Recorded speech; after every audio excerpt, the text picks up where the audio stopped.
स्थापकाय च धर्मस्य सर्वधर्मस्वरूपिणे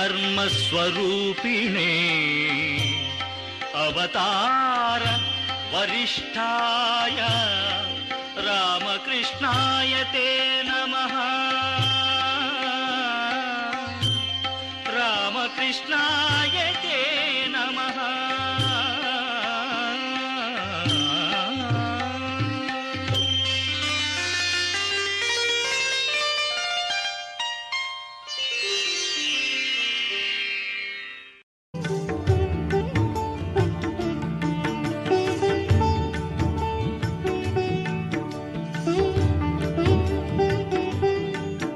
अमृतस्य पुत्राः आये धामानि दिव्यानि तत्तुः वेदाहमेतम्. Verses 9 and 10 of the 8th chapter of the Gita, where the subject of meditating on the divine at the time of death was mentioned. By that, we achieve spiritual realization. Kavim Puranam Anushasitaram, that is what the verse 9 says. God is Kavi, Purana, very ancient, Anushasitaram, the ruler of this world. All the laws of cosmic laws and other laws are laws given by that one great spiritual reality of Brahman, Vedantic language. Then he said in the next verse, verse 10, that when you realize this truth, 9:12, yes. Prayanakale manasachalena bhaktya yukto yoga balena chaiva. At the time of death, prayana, death, we have a steady mind. Achalena bhaktya yukto, also with devotion to the divine. Yoga balena chaiva, due to practice of concentration throughout life, you develop what you call yoga bala. Is a remarkable concept of bala or strength. Mahabharata speaks of 3 types of strength available to man. First is bahubala, physical strength, pushing and pulling things. Children develop bahubala, but that is very ordinary. A bull has more bahubalam than we have. Horse has more than that. A rocket has still more. So bahubalam is the first stage of human strength, human power. Second is unique, buddhibalam, strength from thinking, from mind, from intellect, from reason. There man is supreme in all nature. But that is not his highest. That is the greatest contribution of Indian thought. That buddhibalam is not the highest. Brilliant minds, they may be very ordinary in normal human life. A third source of strength is there. That they call it yoga balam. Bahubalam, buddhibalam, yoga balam. That comes from realizing one's own spiritual nature, which is a source of infinite strength. Even the strength at the body level, at the buddhi level, originally comes from the Atman.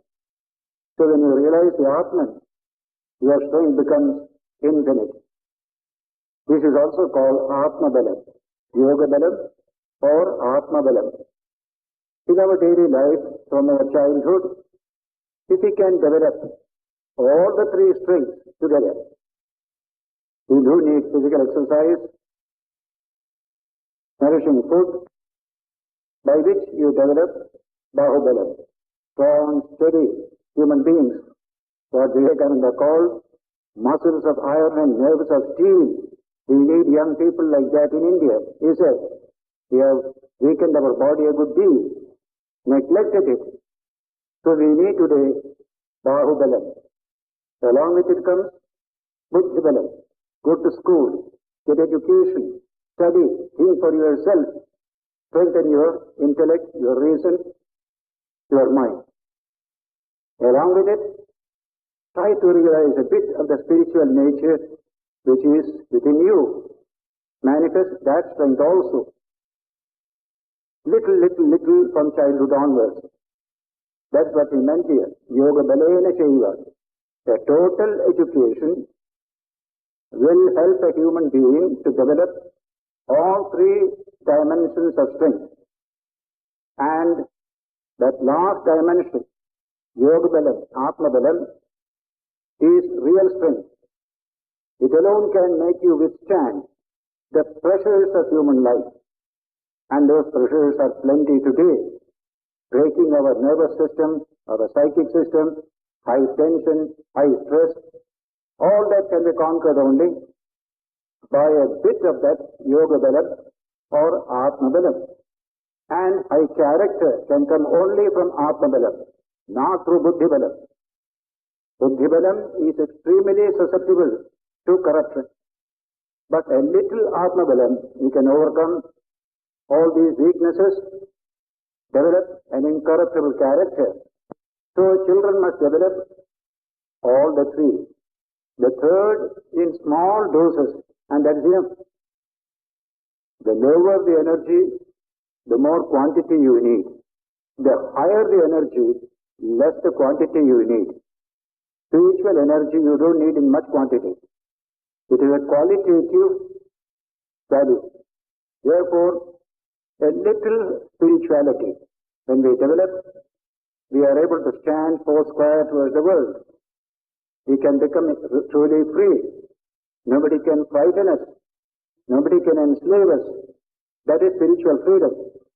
A child must experience that spiritual freedom and respect the same freedom in others as well. That is the importance of the third strength. Yoga balam. A little of it is enough to stabilize human life. Remove all these pettiness, these quarrels, fights we have day to day in society, making for a peaceful social order. What a beautiful conception. Interhuman cooperation, happy relations with each other, happy family life.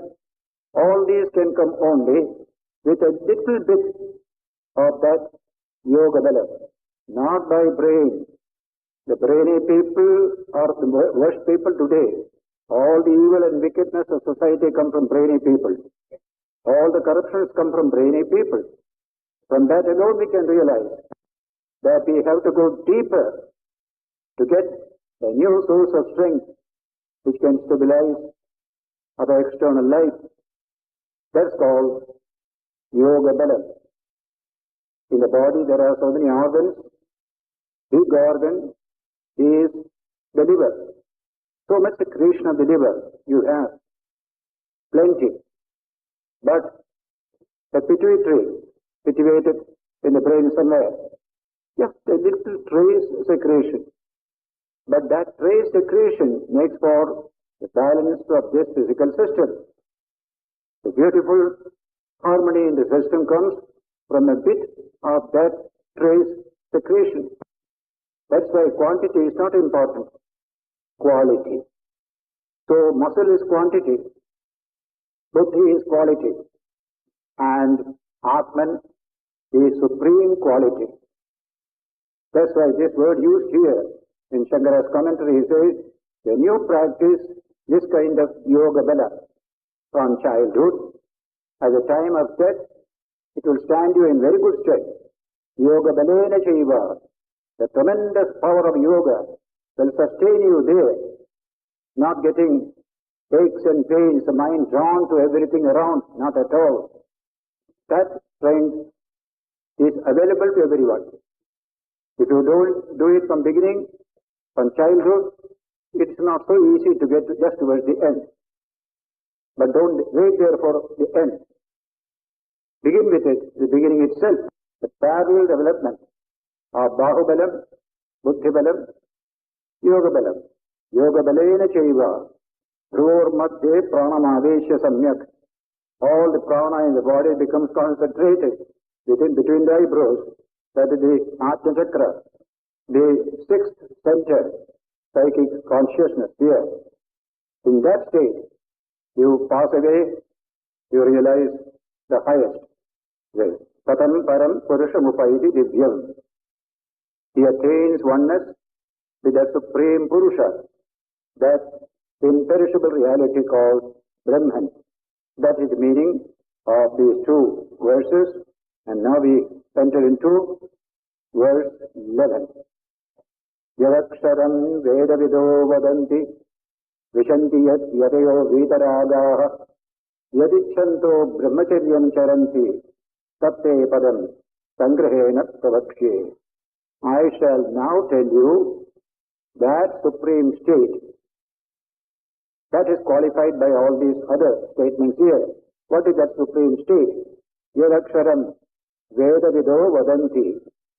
One syllable which knowers of Veda declare. That is Omkara, the Pranava. Yadaksharam, that one single akshara, syllable, which knowers of Veda declare. Yadaksharam vedavido vadanti. Vishanti yat yatayo vitaragaha. Those who overcome raga, attachment, they achieve that state, named as Omkara, signified by the word Omkara. So that is the same state attained by Vedavida as well as those who have controlled their sensory appetites, etc. Similarly, Yadichanto Brahmacharyam Charanti, in order to realize which people live as brahmacharis under their gurus in a gurukula. The aim is this: I am a brahmachari. Why? I want to attain that highest truth. Yadichanto brahmacharyam charanti. Brahmacharya has no meaning unless it is a means to this great realization. Tatte padam sangrahena pravakshe. That state I shall tell you in brief. That is what we call Om. A similar verse occurs in the Kathopanishad, saying Om ityetat is the adding passage in that Upanishad version. Same thing remains. Tatte badam sangrahena bragayini Om ityetat. That is Om. And what is Om? It is supreme symbol of the divine, the best symbol of that ultimate reality, which is both nirguna and saguna, impersonal as well as personal reality. This is the symbol. Pratika, it is called a symbol, just like an image. You worship Venkateshwara in an image. It is not Venkateshwara, it is the best image you can have to denote that wonderful, great reality. So Shankara calls it Om Shabdavachyam, Om Shabda Pratikam Cha in the Kathopanishad commentary. It is Om Shabda is the Vachyam, just the word to express the meaning. Meaning is something else, it is the word only. And it is a pratika or a symbol of that ultimate reality. This is taken up in all our traditions in India.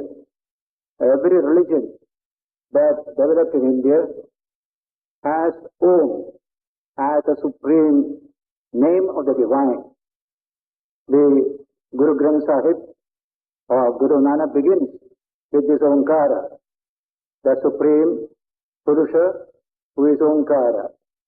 All the spiritual traditions in India take Omkara as the best symbol of the supreme reality. It is slowly entering into Indian Christianity also, with some difficulty. Some oppositions, Orthodox people place against it. Other Christian, mystical-minded Christians take Om as a symbol of the highest reality, both personal and impersonal. And if they have their, what you call, justification for it, because in St. John's Gospel, it is expressed as the Word. In the beginning was the Word. That Word is the Supreme Brahman, Om. That is the name of that Supreme Reality. In the beginning was the Word, and the Word was with God. The Word was God, and the Word became flesh, became incarnated as a divine. Because of this John's Gospel, which is a mystical Oriental Gospel, Indian Christians who are developing a spiritual attitude, slowly introducing this universal symbol of the highest reality, Om. Of course, in the West, they are all very fond of it. All those who study Indian literature, they are very devoted to this word, Om, as a supreme name and symbol of the divine. And so, this is how we try to realize that which is beyond speech, beyond thought, beyond name and form. And the minimum name we give, that's called Om. That can be the only minimum. Anything else is long. So highly concentrated sound is this Omkara. We call it Pranava. Whole universe has come from this Om. That is a concept in our philosophy, in the world. The world has come from that one word. The greatness of word is emphasized here, called Shabda Brahman. The Brahman in the form of sound. It's a beautiful expression. Shabda Brahma and Parabrahma. Shabda Brahma expresses Parabrahma. You realize Parabrahma through Shabda Brahma. Shabda Brahmana Vishnatho. Parabrahma Adhigacchati. That is what the Shastra said. So, in this verse 11, you have this beautiful idea of realizing the divine. Yaprayati Paramam Gatim. Napnonti Mahatmana. Next sloka I will say this. Sarvadvarani samyamya manohridi nirujyacha murthyāthāyātmana prāṇamāstito jivadhāranām yogadhāranām omityekāksharam brahma vyaharan mam anusmaranna yaprayāti tyajan deham tayāti paramām gatim. In verses 12 and 13, you find this teaching given. Sarvadvarani samyamya. How to meditate on the divine and realize that divine. All the various doorways into the physical system, they are called the sense organs. They are called dwaras, openings. Here is a building, here is the opening. This is called a city. The human body is called a city. It has so many openings out into the world. Similarly, eye, ear, nose, all these panchendriyas, they are called dwaras.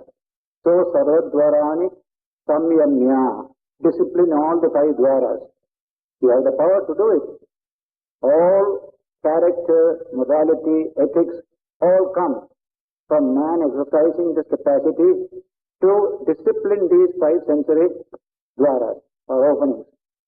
Sarvadvarani samyamya. Fully controlled, disciplined. Mano hridinarudhyata. And this mind is fixed and steady in the heart, in the lotus of the heart. Heart is in this particular area in yogic language. There are so many lotuses or centers, chakras as they are called. The first three chakras are below the navel and below. First three chakras. The fourth chakra, anahata, that is the heart chakra. That is the place for meditation. So fix the mind in that lotus of the heart, which is the anahata chakra.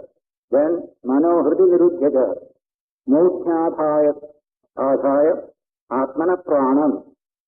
All the prana energies within the body are concentrated between the eyebrows, in the Ajna chakra. Astito yogadharanam. In that state, you are in yoga. You are perfectly centered, all the energies here. Yoga Dharanam. Om Ityekaksharam Brahma Vyaharanya. Reciting this one single word of the divine. Ekaksharam Brahma. Om. Vyaharan. Mam Anusmaran. Along with it, meditating on me, the one divine self in all, as Krishna is telling here. Yaprayati. Who does leave the body in that state. Yaprayati. Tyajan Deham. Sayati. Paramam Gati. He attains the highest state. People can give up the body through yoga. That so many instances are there, but cannot be easily done. Long practice is needed. So in a state of yoga, the body is thrown away. Actually, we throw away the body. It is unfit, I throw it away. That's why we always speak of tyajan deham. You renounce the body. You are not the body. You have it for temporary purpose. Now it's over. It is gone. I have thrown it away. So, the capacity to die in a very peaceful, steady manner is a capacity we develop throughout life. So that at the last moment, we are not at all in distraction. The world will weep, but I shall be smiling. That will be the attitude. That's what the meaning of the word uttered by, I think, Tulsidas, telling the mind, when you were born, you wept and the world laughed. When you die, you will smile and the world will weep for you. You have lived such a great life, the world will weep for you. But you go smiling. Absolutely that. That's a beautiful idea. That is what is expressed here. Yaprayadi tyajan deham sayati paramam gatim. Supreme state he achieves thereby. Ananyachetas satatam yomam smarati nityashah tasyaham sarvappartha nityayuktasya yoginah. Verse 14 tells you, Ananyachetas satatam yomam smarati. Those who think of me, remember me, with a one-pointed mind, Ananyacheta. Mind goes only towards me, nothing else. That's called Ananyacheta Satatam, constantly. Mahasmarati Nityashaha, constantly. Tasyaham Sulaka Partha. To such a person, I am easy to realize. He can realize me very easily. Tasyaham Sulaka Partha. Why? Nityayuktasya yogina. He is a yogi who is Nityayukta, constantly in yoga state, not occasionally. By long practice, the very life becomes a yoga practice. That kind of state some people have attained. We have studied them in their ancient books and modern books also. So Nityayuktasya, constantly they are in yoga. Yoginaha. Then, 15th verse says, Maupetya punarjanma dukhalayam ashashvatam natnavandi bhatmanaha samsiddhim paramam gataha. When you achieve me, when you attain to me, mam upetya, this rebirth ceases for you. Punarjanma. What is this rebirth? Dukhalayam ashashvatam. When we are born, there is so much of sorrow, along with some pleasure and comfort. That's the nature of human life. If because we do not know anything higher, we think this is first class. But when we know there is something higher, this is not first class at all. That's the nature of the human mind. We are satisfied with what we are. We don't want to change. Human body, we get pleasure.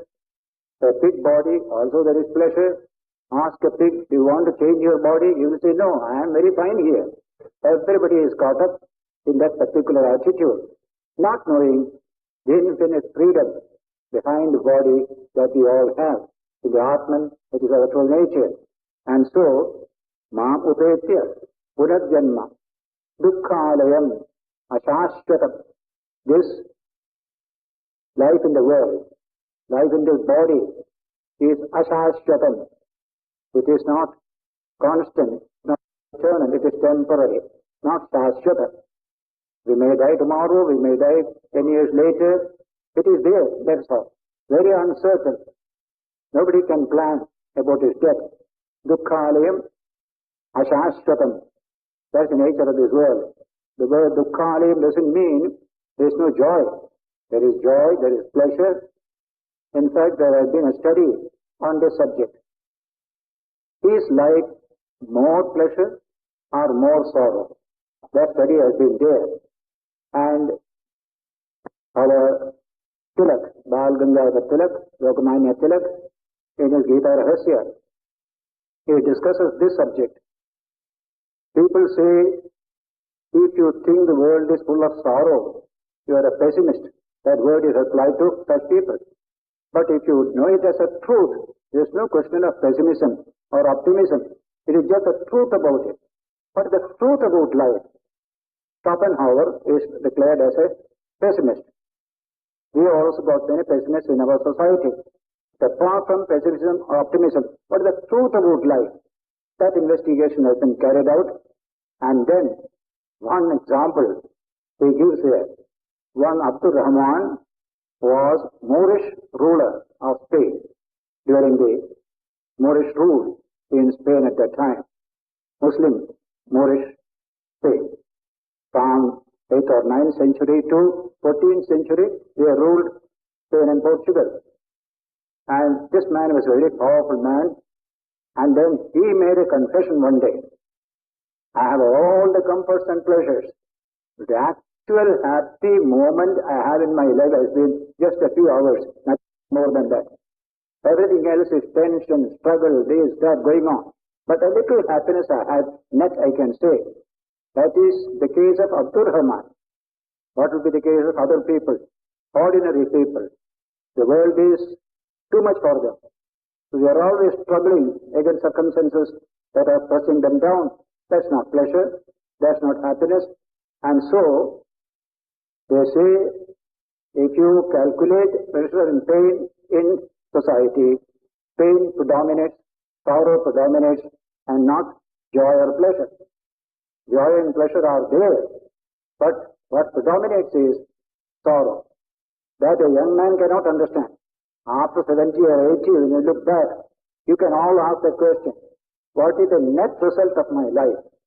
Is it all joy or all sorrow or majority of this and majority of that? You can ask that question.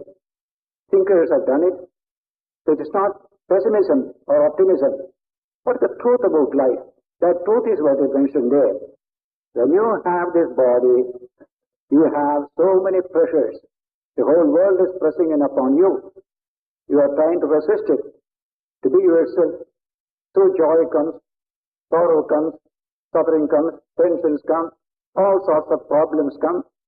All this put together is what you call in your society samsara tapatraya. Language, every Hindu knows this word. Yalla samsara and tapatraya.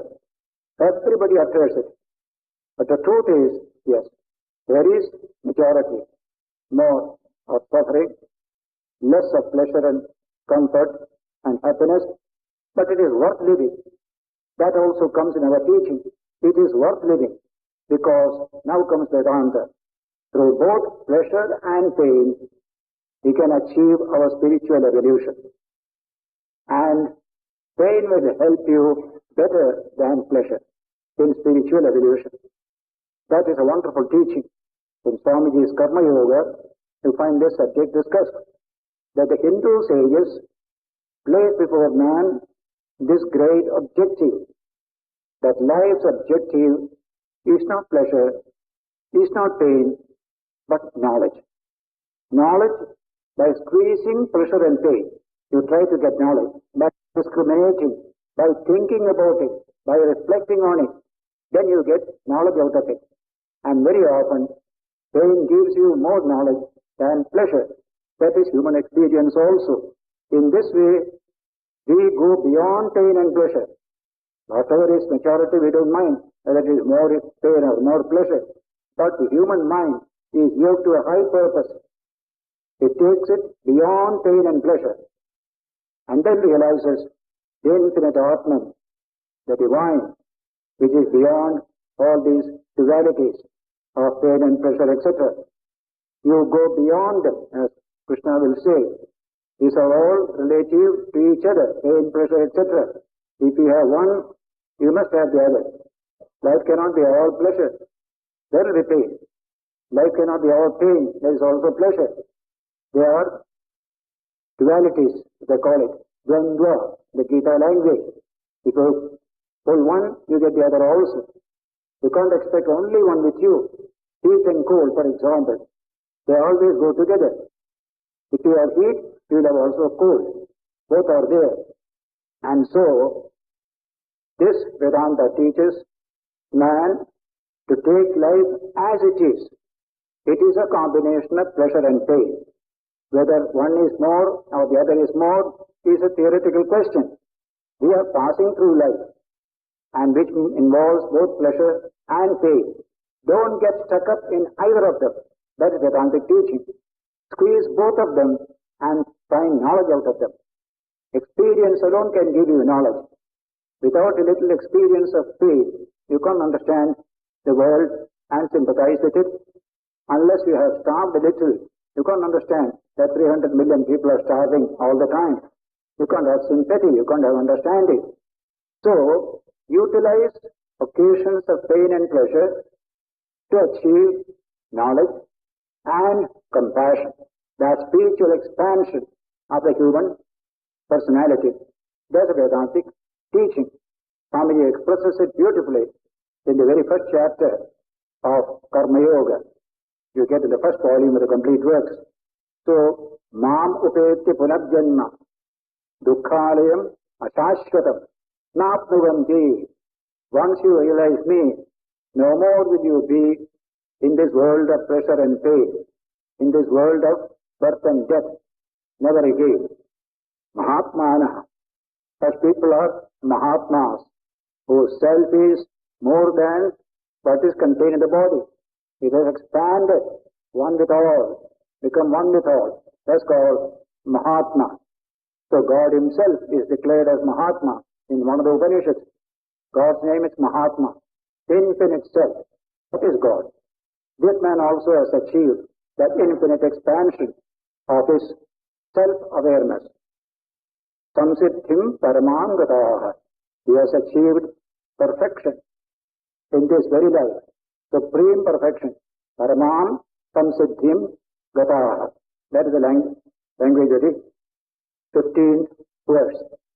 Then, next verse deals with the cosmology, the millions of years that have gone since the cosmic evolution started. Brahma bhuvanal loka punaravartin Arjuna Mam upetita kaunteya punarjanma na vidyate. This entire universe, which is characterized in Vedantic terminology here, Brahma bhuvana, from Brahma down to a clump of grass. All this is called bhuvana. Bhuvana means that context in which things and beings exist and live.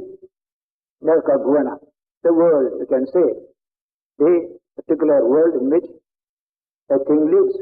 This is terrestrial, that is celestial, that is stellar. These are all bhuvanas. So, from Brahma, the first product of evolution is Brahma, up to a clump of grass, very ordinary thing. All these is called bhuvanas.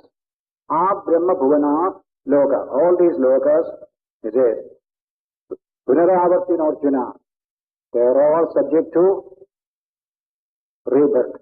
Punaravarti, to return again and again. Every one of these worlds, including Brahma. Imagine such a great state called Brahma. But Brahma also has to change. It's only a temporary position. The projector of the universe, the cosmic mind, the first product of evolution. All that is the language used about Brahma, the four-headed Brahma. Our mythology presents him as a god with four heads, and he is the embodiment of all Veda. Veda means knowledge, science of everything, physical and non-physical. He is the Vedamurti. He is Aja. These are all beautiful ideas, highly philosophical and spiritual, put into mythical language. That is all. But pure consciousness became manifest. It was unmanifest before. It became manifest as Brahma. He was to continue this evolution of the universe. From him, the whole world is coming. He is also called Hiranyagarbha, the golden egg god, Hiranyagarbha. Many other words are there. So from that Brahma, the first manifested universe, manifested reality of the universe, up to a clump of grass, all these are subject to birth and death. Punaravartino Arjuna. Mam upetyuta kaunteya. Punarjanmana vidyate. But once you attain to me, the one beyond this world of manifestation, that Aksharam, imperishable Brahman which I am, no more of rebirth. That will be end for you, so far as this coming and going is concerned. Mam upetya punarjanma dukkhalayam ashashvatam naptuvante mahatmana samsiddhim paramam gataha.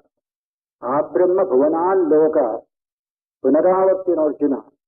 Subject to punaravarti, repetitive, coming and going, punaravarti. Mam upetita kaunteya punarjanmana vidyate. When you realize your oneness with me, no more are you in this samsara chakra, in this wheel of samsara. You go beyond cause and effect relation. This world is a world of cause and effect relation.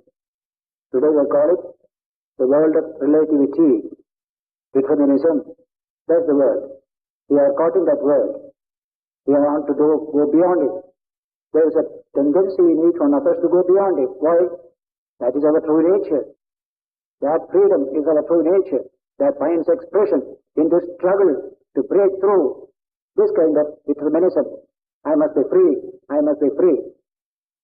Call of freedom is the supreme call that has come to man. And the struggle to be free is the greatest, what you call, effort of the human life. So this highest freedom is spiritual. Freedom from hunger, freedom from starvation, as well as from illiteracy, ignorance, or political freedom. All these freedoms are wonderful. But the supreme freedom is spiritual. Are you spiritually free? That's what we see. So the highest freedom, therefore, comes when you realize that infinite divine, which is your true nature, beyond this world of relativity, beyond the world of manifestation. That is the language used here. Now, a little bit of cosmology comes in one verse here, one or two verses. Verse 17. Sahasra yuga paryantam aharyat brahmano viduhu ratrim yuga sahasrantam te ahoratra vido janaha. Says, we have a time scale in India which is something extraordinary. No other ancient nation had this extraordinary vision of the infinitude of time, also infinitude of space. We were never narrow and small in thinking that the world began 5,000 years ago, etc., etc. Our minds went beyond millions and millions of years. And today, in cosmology, we accept the same idea. Time is relative. There's a situation in which you find yourself. We are on a tiny planet called the Earth. And we measure time by watching the rotation of the Earth on its own axis and round the sun. So we have a day, we have a night, we have a year. All these things we have. But don't think it is the same everywhere. What you call a day and night here may be just a second in another, what you call, area. So what we call terrestrial time, then celestial time. Now, the earth is going round the sun. in 1 year. But the sun itself is going round the galactic system. That takes 200 million years. In 200 million years, one round he will come. So that is their year. So this kind of differences of year from different points of view was developed by the sages in ancient times. And now comes the statement, Brahma, that cosmic mind, the first product of evolution. His time is different from your time and my time. Our time is very ordinary, just 1 year, and our life is 100 years maximum, and then we die away. Brahma also has 100 years, but his 100 years is different from your 100 years. There is all the difference. What is his 100 years? Even is one morning, whole daytime, for example, day is divided into two, day and night. In Brahma's day, the universe begins to evolve. And for the whole day, evolution proceeds. And when the Brahma's evening will come, evolution returns back to its original source. The whole story is wound up. That's called Pralaya. That's the end of the cosmic manifestation. So that cannot be certainly 100 years or 500 years or 1,000 years. It cannot be. So Brahma's one day is called a kalpa. They've got technical term for it. Varaha Mihira and other astronomers have discussed this subject. In Mahabharata also it is discussed. Many Puranas also it is discussed. So we have called kalpa.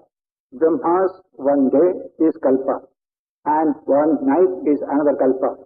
So these kalpa will constitute quite a good bit of our own human years. About 432 crores of years will constitute just a little kalpa of Brahma. That is far, far expansive from the point of view of time. So the sloka says, they Brahma, that cosmic mind, the first product of this in two states. One, the undifferentiated state, the unmanifested state. It is 100 years maximum. Undifferentiated state, the unmanifested state. Second, the differentiated state or the manifested state. That is the theory in today's cosmology. In that primordial background material, today's astrophysics will tell you, highly dense matter occupying very little space, but the whole universe is contained there. That state is called the closed state, unmanifested state. None of these energies here you will find in that particular primordial background material. Then it explodes, and that explosion begins the evolution of the universe. That is going on still. That power of explosion is still acting upon some of the systems in the sky, and you can study them by studying the various radio waves that come from them. So everywhere you will find radio astronomy developing, studying. You cannot see them with your telescopes, but radio can go farther than the telescope. So that is how astronomy is developing. The concept of time, what is the history of the universe? Not like your history or my history. This is very ordinary. It's just like man is 100 years an average life. But take a small mosquito. It remains for a day or two or three, then it dies away. It is so ordinary. This is extraordinary. But this is also ordinary when you deal with cosmic time. That time is infinite in duration. So he said, Sahasra Yuga Paryantam, 1,000 hour yugas is a day of Brahma. 1,000 other hour yugas, another set of yugas is called the night of Brahma. So 2,000 yugas, one day. Out of, like that, 365 days, 1 year. Then after that, another year, so 100 years. The present Brahma, according to our calculation, is now 51 years old. Imagine, we have given the age of the Brahma also. That's wonderful. cosmic reality. And all this is part and parcel of our day-to-day life. In all sankalpa, before you do a holy act, you just repeat, I am doing this in the 51st year of this Brahma, which has got this particular name, etc., etc., etc. That means we must have been very ancient times there to continue the calculation.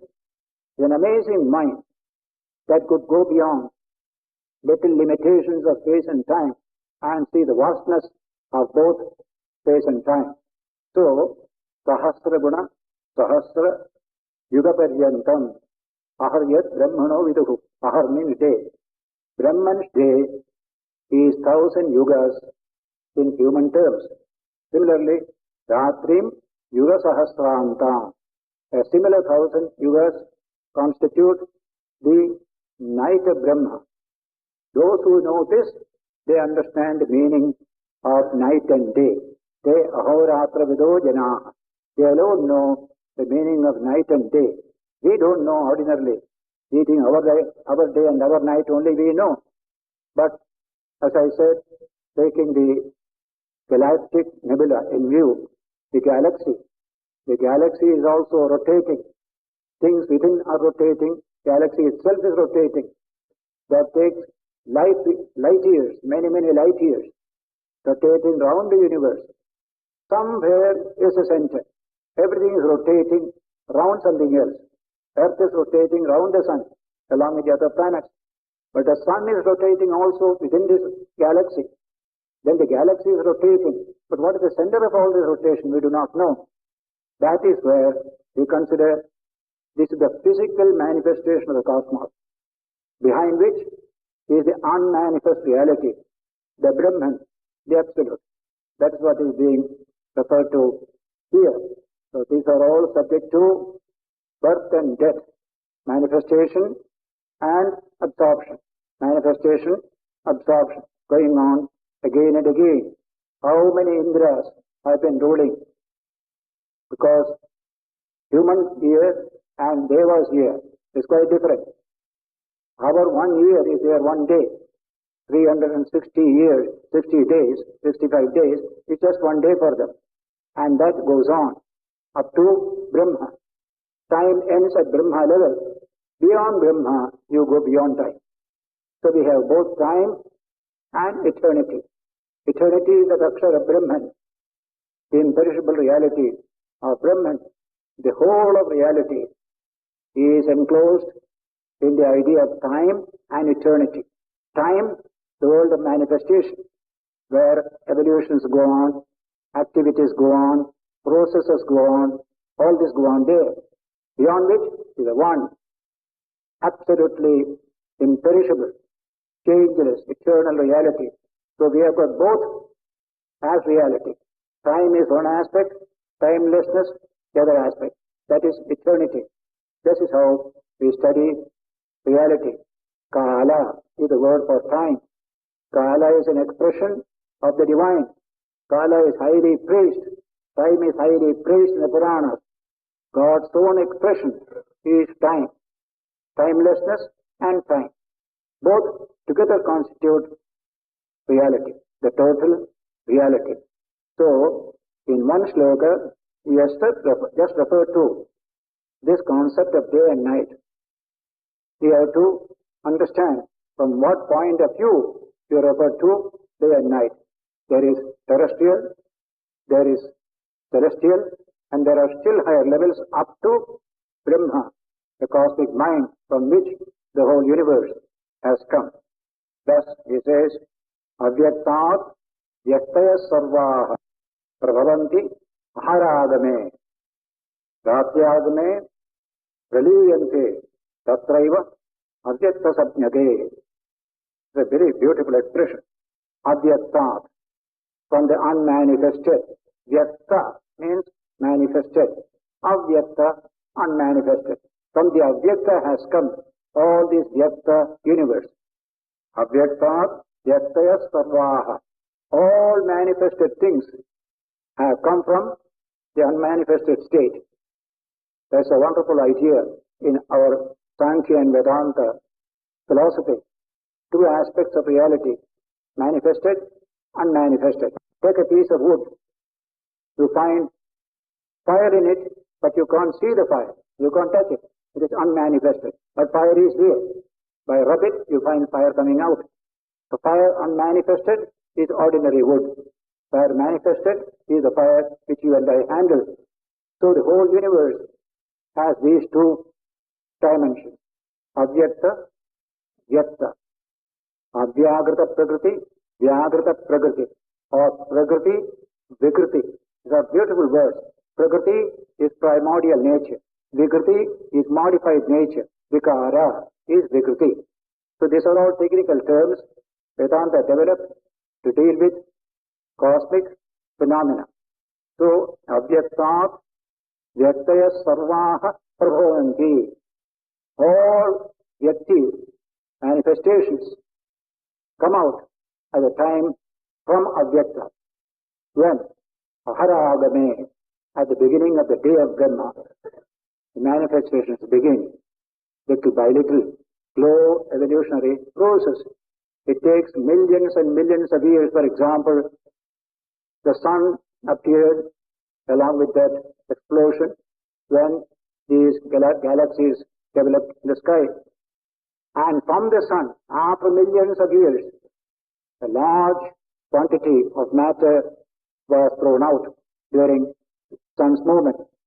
They went on condensing and they became the planets at particular distances. And after a long time in one of the planets, life appeared.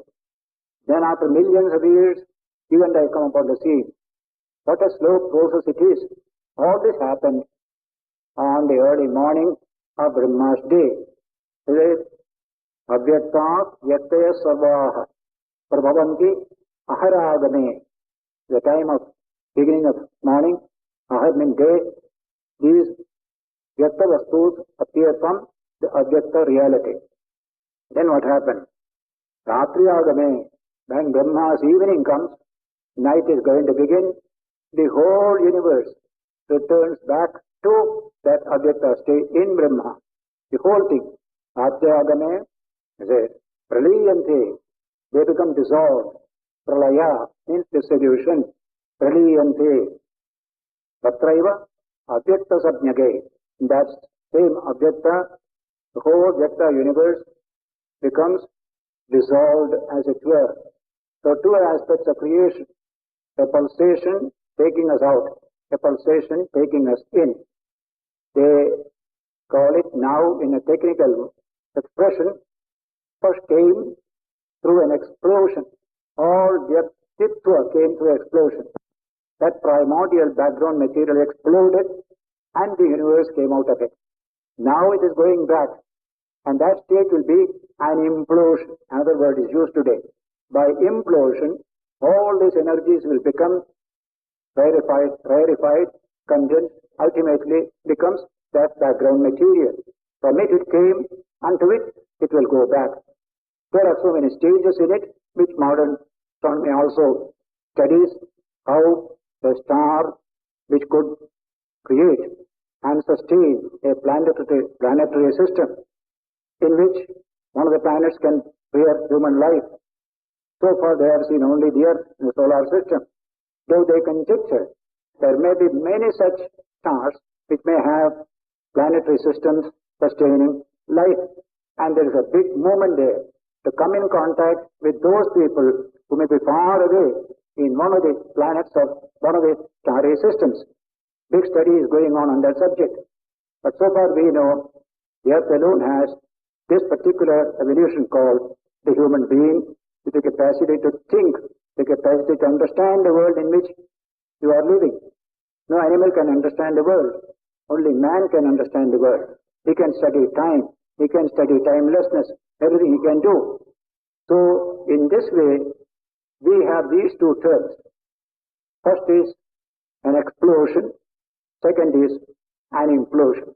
Now, how does the solar system get imploded and go back to their primordial state? That is studied in today's cosmology, that a certain future, now it is 4,000, 5,000 million years old, the sun, another 5 or 6,000 million years, the sun will suddenly become expand. It will expand itself, swallow each one of these planets. Wonderful thing. Just swallow one by one, all these planets, and finally become a dead star. That is a history of the sun, the future. It has been like this now it will be like this. This kind of study is going on. There you can see pralaya. The word pralaya, we generally understand it mythologically. Astronomers in India understood it correctly, and we have today to understand it correctly. Pralaya. Laya means dissolution. When a human body dies, it is dissolving back into the chemical elements from which it came. Everything goes back. That's all. That's called pralaya. The time of death, body goes into that condition. So the whole world is like that. Satyagame liyante tatraiva avyakta sapnake. From avyakta we have come. Unto avyakta we return. In another passage, the Mahabharata has said, Adarshanath apatitaha punascha adarshanam gataha. You and I have come from an unseen state, an unknown state, and we return back to an unknown, unseen state. In between, we are the seen. That's all. The seen is only something in between two unseens. Past is unseen, future is unseen. The present is there. That's all we are. Adarshanath apatitaha. The deity appears from nowhere, and the old man disappears. We don't know where to. He goes. Adarshanath apatitaha. Punascha adarshanam gataha. If that is so, why unnecessarily suffer pain and sorrow? Take it with great courage. This is the fate of life. This is the state of human life. Like that sloka speaks to you. To take it with courage. We have come from the unseen. We go back to the unseen. For the moment, we are in the seen universe. We are part of that universe. Make the best of it. Live the best life. Then what happens, don't worry about it. In that way, there are statements in the Mahabharata. So these two ideas, avyakta, vyakta. This is manifestation, that is unmanifestation. Take a seed in your hand of a banyan tree, a small seed. The whole banyan tree is there, avyakta, in that seed. Then when you put in the soil, the first shoot comes out. That's called Brahma. That Brahma who came from the supreme background reality is the first shoot. Then out of that will come many other shoots, branches, stick, trunk, leaves, flowers, everything will come. And finally, it goes back to the seed once again. So this is the nature of human life, nature of the cosmos. Avyaktat, vyaktaya sarve, prabhavanti, haragame, ratyagame, liyante, tatraiva, avyakta sapnyake. It dissolves itself into that avyakta state. This is the truth about us, truth about the universe. Let us live in the light of truth. That's what Vedanta says. Not make-believe, not some superstition. The truth is this. You have to live in this world, in this vyakta condition for a short time. How will you do? You can try to understand the whole truth and make the best of this life here. That's why these ideas also are part of our spiritual understanding. They are not mere cosmology to us. The presence of the sun is not mere cosmology to us. It nourishes us every second. Everything in this life comes from the sun here. So it is not merely an objective cosmology. We are interpenetrated by the cosmos in which we live. That's why the concept of ecological unity is so strong in India, in our old philosophy. We are only learning it today in modern Western experience, that the whole world is interrelated, interconnected. Some of the Western scientists also have said the same thing, that any event happening anywhere in the universe affects the whole universe. That is the interconnectedness of things. That unity we are slowly coming to by penetrating the apparent diversity on the surface of experience. So here is the beautiful idea. The remaining verses of this chapter, about 10 verses, are very beautiful. More of bhakti comes in at this stage. From the 7th chapter, as I said, bhakti has begun. More and more of bhakti will come. 9th chapter is wonderful bhakti, very high level bhakti. The next chapter, we shall take up this subject of the Gita verses 18 and 19 onwards next Sunday when we meet here.